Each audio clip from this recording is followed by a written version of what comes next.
Good morning. It is 6:30 a.m. on day 31 of the Mississippi River Trail, where I, as a single mom, am paddling the entire Mississippi River from Minnesota to Louisiana, 2,350 miles of it, with 7 of my youngest kids. We're a family of 15 kids. One mom and Smokey Bear.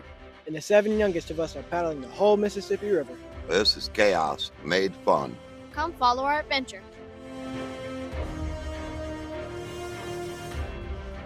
Alright, so we're doing something different this morning. And I was always curious about, since I knew nothing of this camping life or tent life or what it looks like, what does the inside of a tent look like? What is life like inside a tent? What is inside the tent? And what exactly does it entail? And now I'm starting to get asked questions about what it's like. Like if I could go through just a single morning of what life inside the tent is and how we pack up. So I'm going to share the camera. I'll start with me this morning, and then tomorrow I'll put it in A's tent, the next day B and C's, and then the next day Grisham and Galaxy's. That's going to be interesting, that tent. Oh yeah. But this morning, just a rundown of packing up a tent and what's inside a tent. It's really pretty basic. It's one of the reasons I love camping and doing what we do, because life is so simple. But I have my top quilt, my sleeping pad, which is this blue thing back here.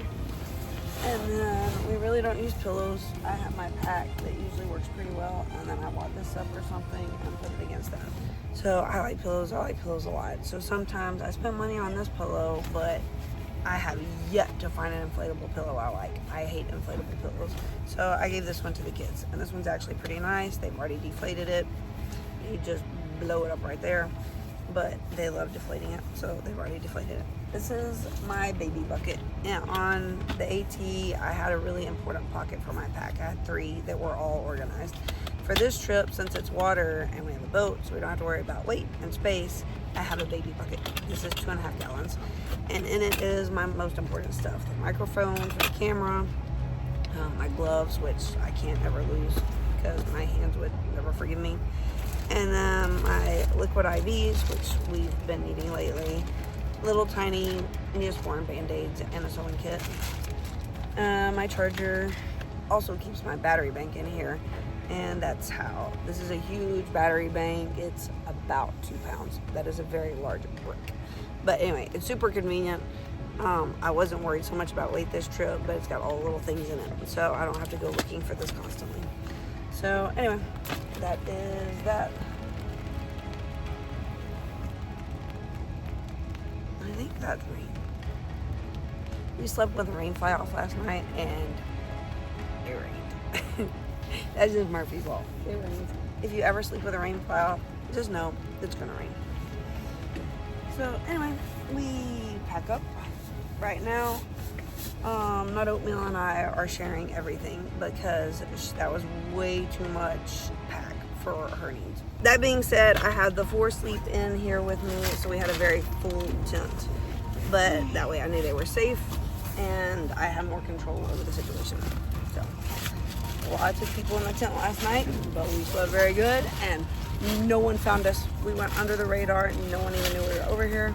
We slept very good. Actually, a few people actually. So, how do you pack a pack? I had questions about this too when I first started. You do not always roll sleeping bags up. You stuff them. When you stuff a sleeping bag, it's so much easier. This is a down top quilt. The rest of the kids have a hot sleeping bag. Oh yeah.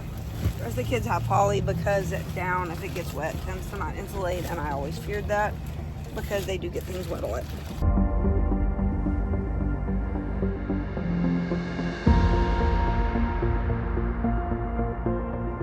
Alright, sleeping pad pack up complete. And y'all, normally sleeping pads are not that hard, but oh my goodness, so much sand. But yeah, I wrestle with that sleeping pad every morning. I've gotten better about that's it. not mine. Every time that I actually pack it up successfully, it's been a good day. That one's mine.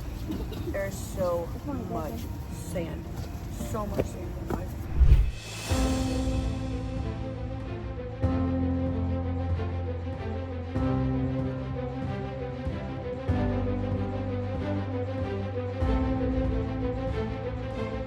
So plans for today, we have a good day. So, No, Smokey, let's talk about our day.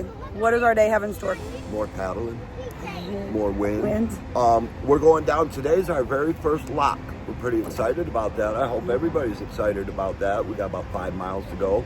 We're gonna go through our very first lock. I actually got the radio on top this morning, so I could actually do get the too. radio I got my out today. radio. That's kind of exciting. Then after the lock, we're going to a museum.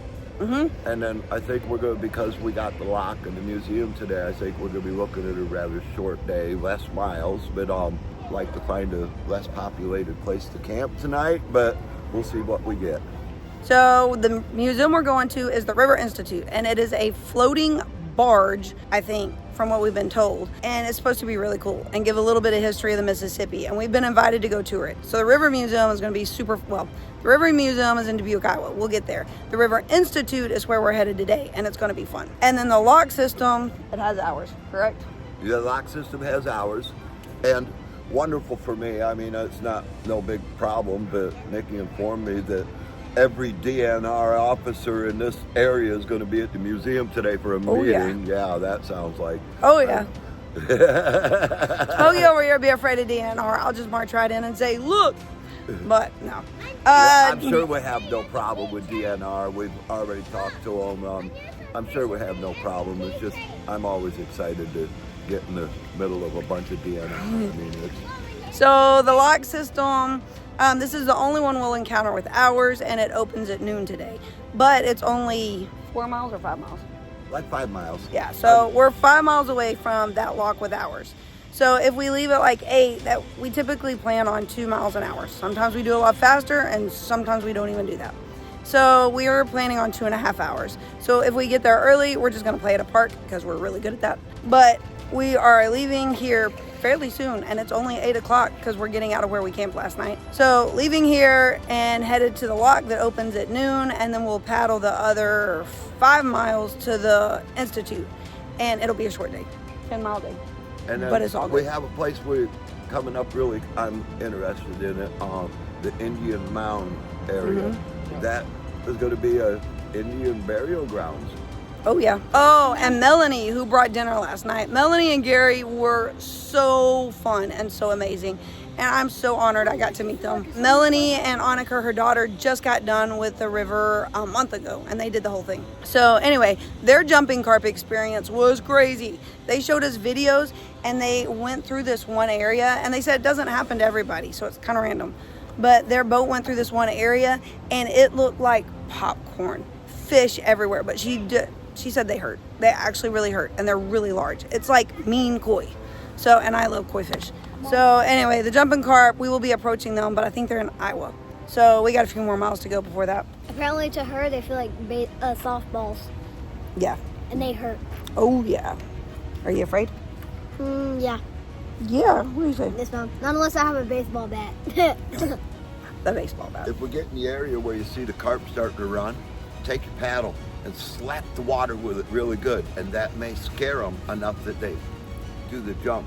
Our canoe going through might not be enough to scare them that bad. It's the motorboats, I think, the motors that scare them out so bad. So if you see the carp running, slap see if we can get them to jump. Let's get hammered by some fish. All right, so that's our day. We're about to head off. The slowest people in the entire group are finally packing up because they fish all morning rather than packing up. So about to pack up, eating a little bit of breakfast, celebrating the fact it was our last portage yesterday.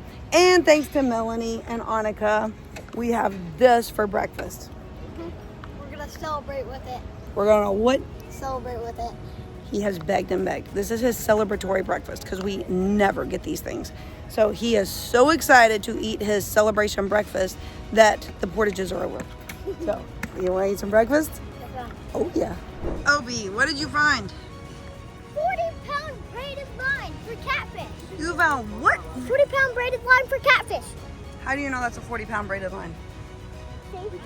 Fishing expert right there. But Oh, you caught grassy bass. it's a stick bass. Oh, stick bass. Get alerts when we release new episodes. Be sure to like and subscribe to our channel. Be sure to like and subscribe to our channel. All right, morning once over of the campsite. Picking up the reels. This is the table. We are officially into the very suburban areas where river cleanup actually does need to be done. This is not a clean area at all. And there is trash everywhere. So Galax over here is picking up trash. All right, Opie, pick up trash around you. As long as it's not a wet wipe, pick it up. Look, there's a piece. Don't pick up cigarettes either. All right, let's go up to the campsite. Opie's doing river cleanup. We tucked up in here. As you can see, we were over there yesterday, and we tucked up in here where no one could see us or we would be noticed. A was right here, tucked up under the trees. B and C were right here. Opie, here's a piece. We've already picked up a lot. So my tent was right here. Everything looks good, nothing of ours, and we're just picking up miscellaneous trash so that we leave it clean when we leave. So lots of it. We filled up one entire baggie full and are on to another. So we'll get that little stuff down there and leave it cleaner than we found it, and we should be good to go. All right, we are on the water. We took our time today because technically we didn't have to leave until 9:30, but we wanted to get out before we were questioned, and we're off. Walk one today and a museum. Let's go paddle. Mom, record this.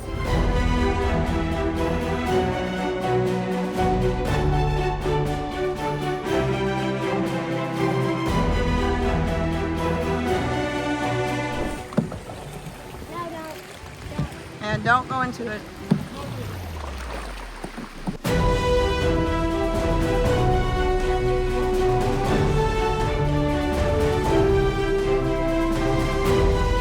That's so cool. It's not cool. It's scary. It is kind of scary.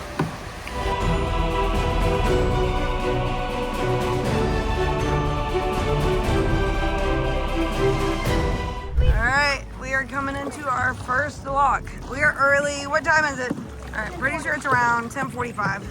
And they do not open until noon. So we're here early. I'm gonna be on the local news station, so that's way fun. And we've got that at 11:30. That'll go for about 10 minutes. And then we will walk through, and then we get to be on the local news station. So not quite sure what to do for the time that we are waiting, because there doesn't look like there's a bunch of places to pull over. But we're gonna go figure it out. So we're approaching, we can see the buoys, and not gonna lie, a little bit scary actually. It demands respect because on the other side of those buoys is a massive dam.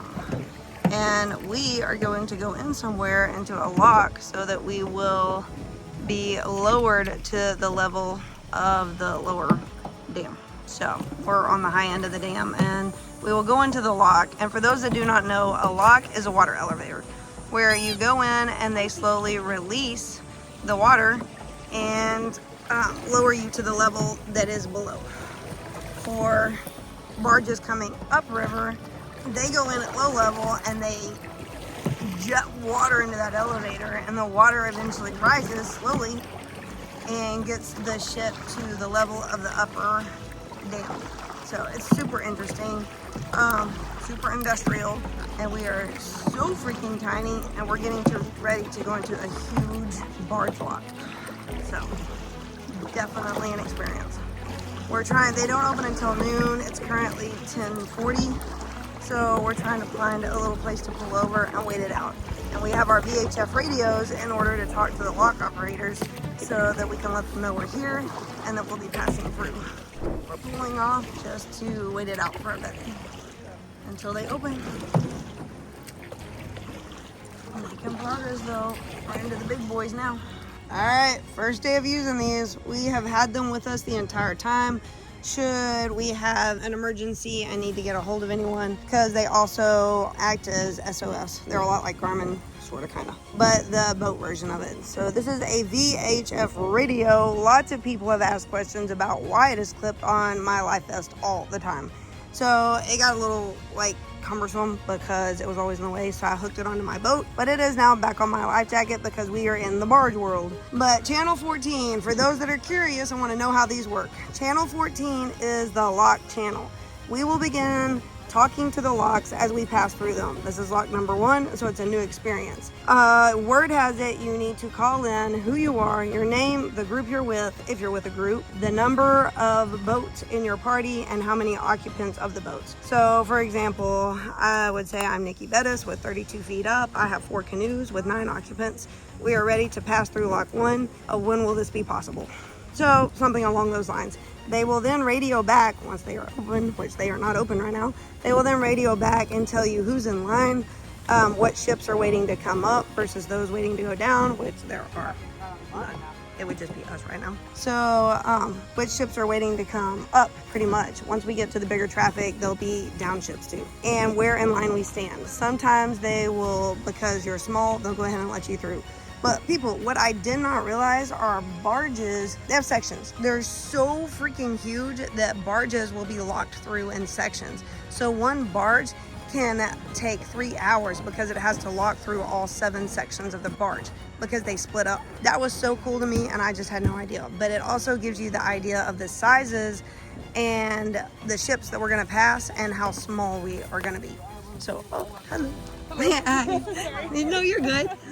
We're just in all the locks. We're getting ready to lock through, so yeah, it's gonna be an experience.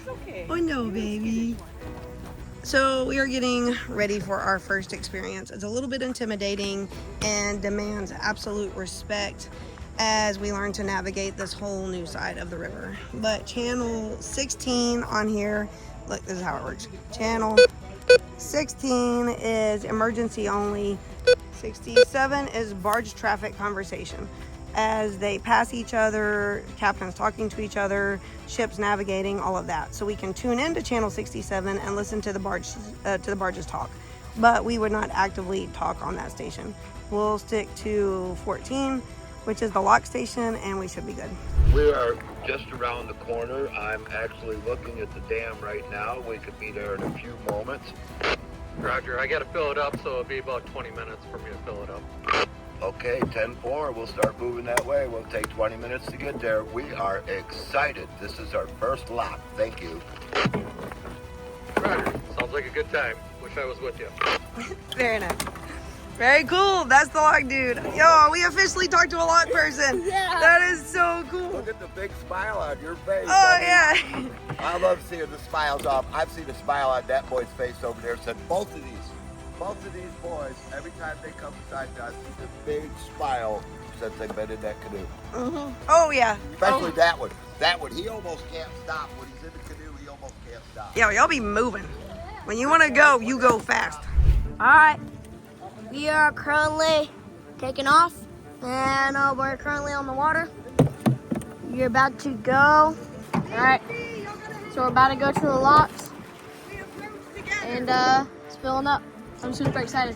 Whoa, look at all those bald eagles flying together. Look, y'all see all those? There's a bunch of bald eagles flying together, like 5.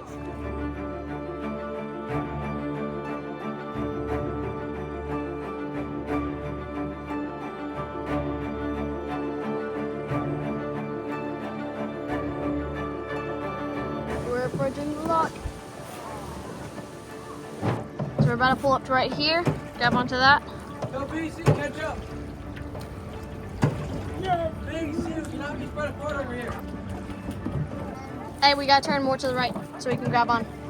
Okay, we're about to go into the locks, and we gotta wait for these gates to open. We're just holding on to right here. I'm the one holding on. Well, I was holding on. Mom's fish, or my fish, but yeah. So we're about to get into the locks, and I'm gonna wrap around this rope around a pole, and it's gonna lower us down. It's gonna be fun. All right, the gates are opening. Yeah, I need to hold on tight. Mom, that means the water's going lower. Mom, that means the water's going lower. So exciting. In there, yeah. Let's see, right now it's our level. Roger, come on down. All right, we're going.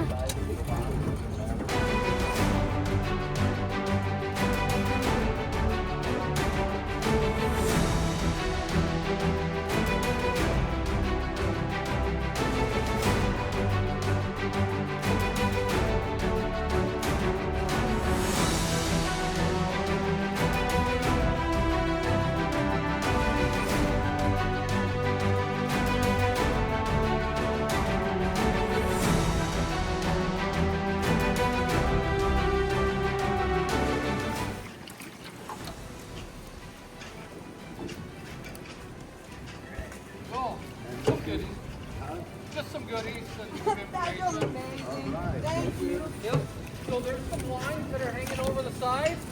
You guys got to go up and find a line and hang on to it. All right, hey, we gotta go find a line.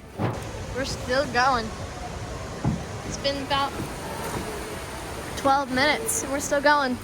Yo, we're moving. Lily, Look at that like waterfall. Lily.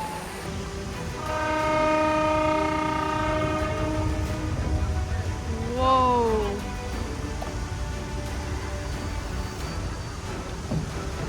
It sounded like Here we go. that's exactly what it sounded like. Lily, you know what that sounded like? Huh? That sounded like whenever you would click the button and the trash would do like crunch up in there. That's what it sounded like.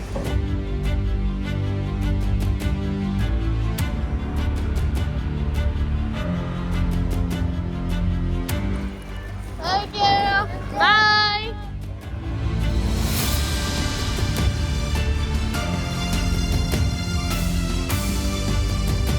Corey's where? He's all the way over there somewhere. I think. Oh no, he's over there.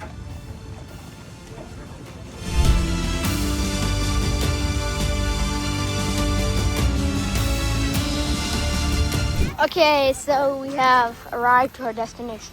Corey, where's the campsite? A mile up the way. Ooh, Close it. look at all this fun stuff. I got caught. Congratulations, you've been caught wearing your life jacket. We appreciate you being safe on the water and being a role model for others. The Corps Foundation has provided this item for U.S. Army Corps of Engineer Park Rangers to award you for your safe actions. Thank you for being safe in, on, and around the water. Because you got your life jacket on. There you go. This one. I still have my life jacket on. There's new phone cases for A, B, and C because they broke all of theirs. Yo, look. Compliment of the Army Corps Engineers. Look who joined today. I'm in the front seat. And I'm in the I middle. got a free ride today. Me too, me Hell too. yeah. I got a free ride today too. All of this over here is park area. So he was able to hike up to the base of the dam, which you can see the lock, like right there behind us. That is the lock. So he hiked up to the lock. We met him on the other side of the lock. And so for the first time ever, he's in the boat and we're canoeing back to the van. So kind of fun. You see the bridge? That is so cool. They have great little hiking systems through here. So we know that because we had to wait an hour for the lock to open. But that was a great experience. What'd you think? Grayson, what'd you think about the lock? It was fun, but I was scared. Yeah, he was by far the most scared kid out of them all. So let's hear your version. How'd it go? I was scared because I thought I was going to miss the rope. And, yeah. I was just scared because I thought I was going to miss the rope. And also, when I was grabbing onto the rope, we started going backwards. I was like, uh-oh. Yeah, we just floated around in there, but it was all right. So overall, was it a good experience? Yes, ma'am. Would you do it again? Yes, ma'am.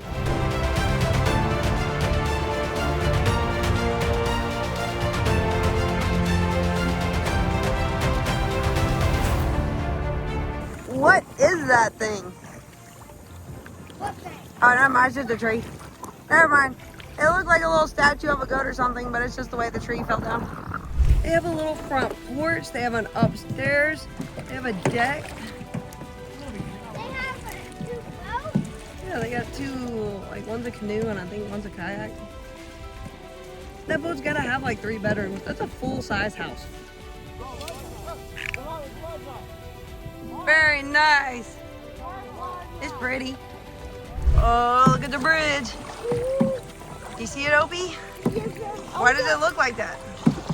For the barges. And it turns when a train's getting ready to go by. And then when there's no train, what happens? It turns the other way. Yep. And why does it turn that way? For the barges to get past. Isn't that cool? Yes, ma'am. That's so cool.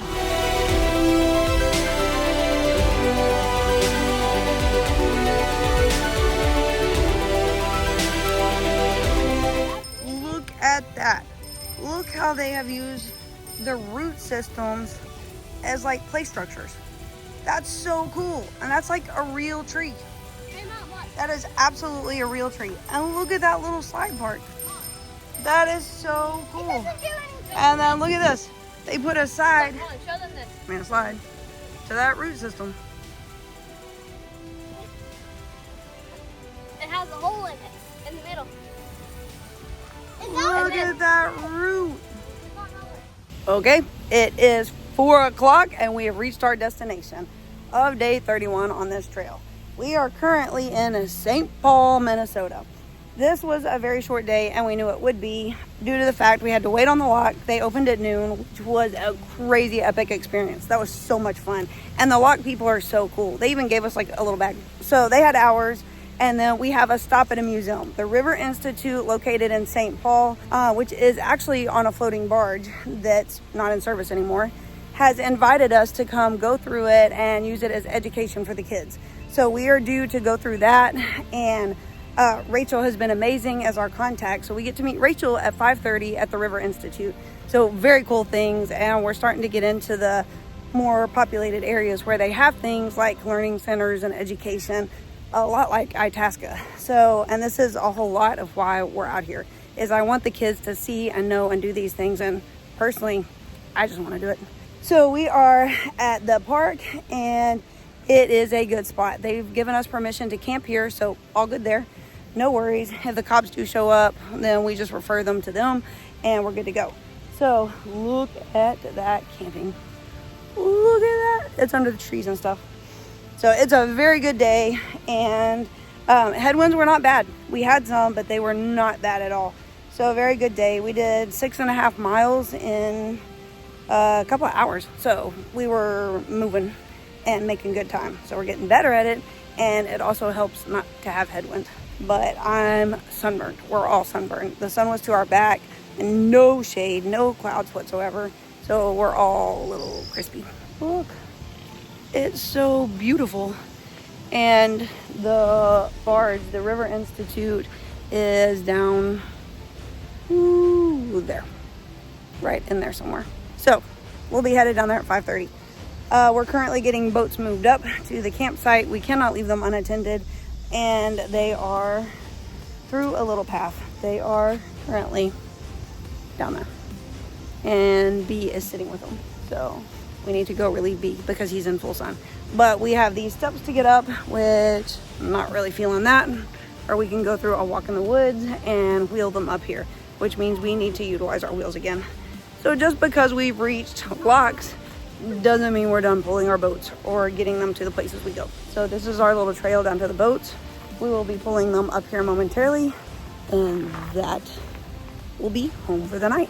And because we're in St. Cloud and a populated area, I get a shower. So there's a Planet Fitness located 2 miles from here. So once kids are situated, we've done the River Institute, all that, I am headed to take a shower because I am covered in sweat, like drenched. So the high today was 85, no shade, not a lot of wind at all, no headwind, no tailwind. So it got really, really hot because you just sit in the sun and kind of fry all day long. So I get a shower tonight, and then we'll probably go back and let the teen boys take a shower. The little kids, not so much. They just play in the river and we call it good. All right, that's where we'll set up camp. Hopefully that tree stays upright all night long. That's the goal. And we will camp under that very alive tree that should be trustworthy. And this is our way to the boat. They call this a hiking path, which I find kind of funny because it's very much a city park. But it is a nice little stroll in the woods. We were debating on whether to set up camp here in the trees, where we're hidden a little bit and kind of tucked away. And we could bring our boats up here, but this is the trail. And people make circles around this little area and go back out. So we really would kind of be set up in the trail, I think. Plus the fact I want wind. If I'm gonna face headwind all day long, I want to be able to feel its goodness at night and not be hot. Here's our little trail down to the water where we will roll our boats right up. Oh, and this is the sad reality of public places. Like, here we go. This is the trash along the riverbanks right here. And there's just so much of it that it makes me sad. Straws, bags, people's clothes, people's shorts. That is actually a sleeping bag. Look at this. Our first barge. Our very first barge, and the kids are all at the playground. Look at that.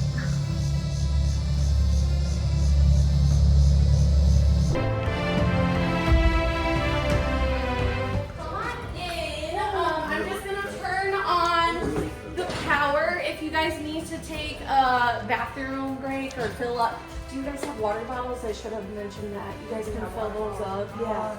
Yeah, so I have some water here. So feel free to look around on the outside of the classroom, and then there's an upper deck on the outer left. There's a spiral staircase that's over here. So just walk around for like 5 minutes, and then I'll show you guys a little bit more. Yeah, please do. Take it. And then if you want another popsicle, just grab them. They'll be in the freezer, okay? Can the barges legally honk at us? Because they want to get them to honk so bad.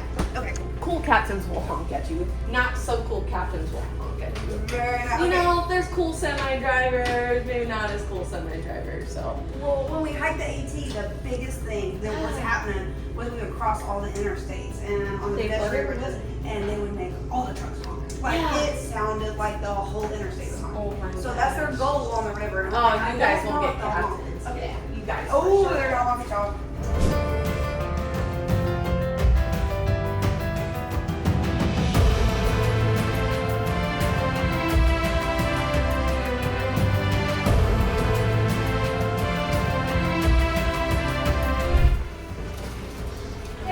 We all got coffee and everything in I here don't too. know. You're gonna have to kind of gamble. Kind of just pick and choose, and then once you open it up, if you don't like the color, might What ask if I one of lose? your. Will I lose my money? I mean, how much money you Where's got? B at? Is B over here? Just go ahead and trade, yeah. And then if you Just open for one me. up and This you one's want to me. trade with somebody. Oh, I want this one. B, there you go. I'm so glad to meet you guys. I can't believe it. This is so fun. Isn't this so fun? I'm like, yeah, I'm gonna meet these guys and invite them out to the barge for a little bit. So I'm so thankful. So I'm just excited to chat with you guys a little bit more. And I liked you all on Facebook and Instagram. And as I was saying on the way down, it sounds like the last 24 hours has been insane. Yes, it was. Yeah, with the tree last night, I'm like, oh my gosh, there's probably gonna be a million more stories like that, but that's what the adventure is all about, right?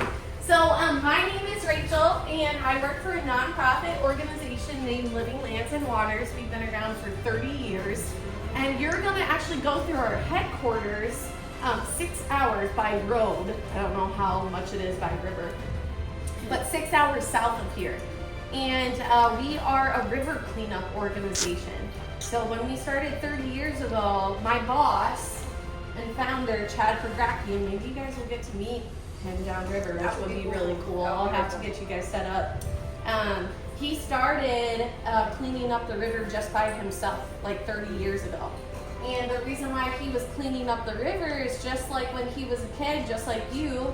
And how old are you? Are you the eldest? You're the eldest? Yes, How old I'm are you? 14. 14? But he's the oldest by an hour. By an hour?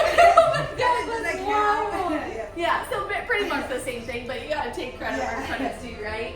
And as he was like 16 years old, he was diving for mussels in the waterbeds. You guys know what mussels are? They're like clams, right? They look like little clams. I've seen one. You've seen one before? I actually have some real mussel shells. They're not alive right now, but it's cool to at least look at some shells. And when he was diving for these mussel shells, he just had a different perspective of the river than most people do. Like even you guys, like when you're paddling, you're looking at the surface of the water, or you're not below the surface. And if everybody looks out the garage door, have you all been seeing the rowers on the river? Yes, so many. So many, and I think a lot of them are correlated with the University of Minnesota, like in Minneapolis, like their sports team, right? So these are mussel shells, so just like clams, right? And these are actually really, really important for river systems and freshwater and saltwater systems. But in our rivers and our lakes, there's mussels all over the country, and they actually filter 15 gallons of water every single day. So you guys know like those Brita filters at home, like some people have them at home because their tap water is not healthy. These are the natural form of that. So these are really important to keep inside in the rivers, right? And what's crazy is before plastic was made, mussel shells were actually used to create buttons on our blouses and like our shirts, right? So like when you look at buttons, you know how it kind of has some like purple and blue hue iridescent. That's just modeled from a mussel shell, which is kind of wild to think of. But now we use plastic. We create plastic for all this stuff, right? So here, let's just kick back and watch this 4-minute video. If you gotta go to the bathroom, feel free. But this is a really cool video that Chad talks about the Mississippi River and why it's a really important resource. I have been compared to a modern day Huck Finn by some, but I don't know whether that's true or not. Because I was living on the islands for the last 6 years as a commercial mussel diver, I saw trash and I was tired of living around trash, camping out. All the beaches were totally trash and nobody was coming out to pick them up. So I thought, well, if I don't do it, who's going to? And this is Mississippi, the largest river in the nation, in my opinion, the most valuable resource our nation has to offer. And yet it's been so neglected in the past and so, you know, so trashed. And I think that it's time to be picked up. So these safety rails, right? We gotta think about safety on the river. Do you guys have like a safety meeting every morning? We started out that way, but Yeah. everybody's more relaxed. Yeah, a little bit. So- Everybody wears your life vest on the river though? Yeah, every day you gotta wear it, and like sunscreen and safety, sunglasses are really good. So we gotta think about safety out here too, because we have students just like you and people that are walking all around. So yeah. Always wear your sunglasses. I get sunburned too. But if you guys take a step back and look at this safety rail right here where you guys are at, yeah, you're good. So this is designed, this is just bent rebar, which is steel. And we designed it to kind of create the safety railings, which are kind of boring. We added a little creativity to them. Kind of, yeah. So this one is actually an excavator that's picking up a wood. Like, yeah. Upper deck time.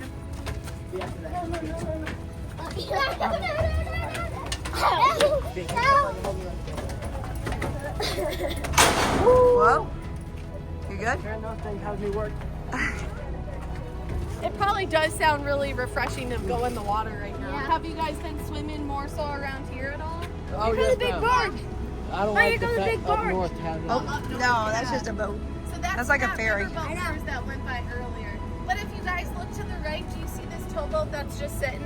That's a hotel. People do Airbnb. Oh, that's Yeah. cool. So that's really cool.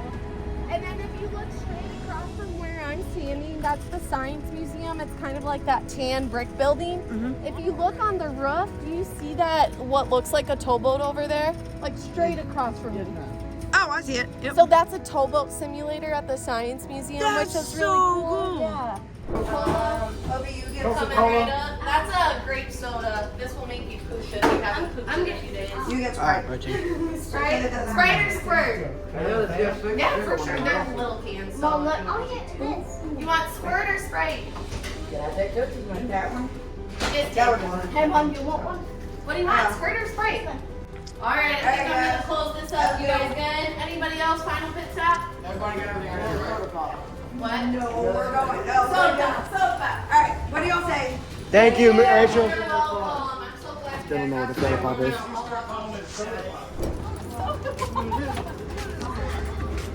Look at that design. I'm not sure what it is, but you know.